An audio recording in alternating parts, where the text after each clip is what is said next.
So Dave, can you tell us a little bit more about what the peer review and editing process looks like behind the scenes? Sure.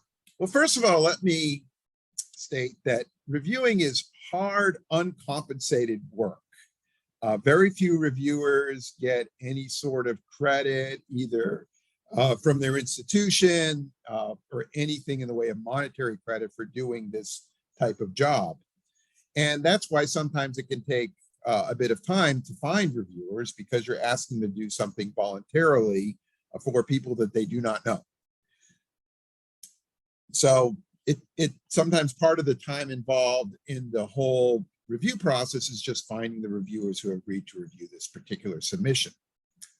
I also should mention that when you get the decision back, you should see the comments by each of the reviewers, but there are also a set of comments that the editors often receive that the author does not see. And this can indicate how the reviewers really feel about an article.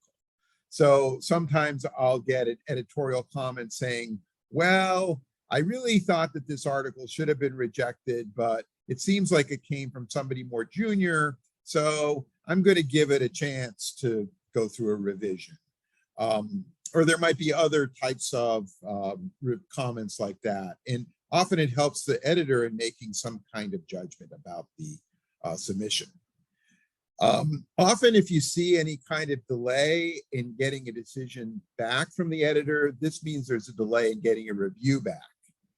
I would mention that it makes sense, especially after an appropriate length of time, to contact the editor and inquire about the status of an article, because editors are doing lots of other things. They're usually full-time professors and they're working on a lot of different projects. And so they may not be keeping track of exactly who owes them a review.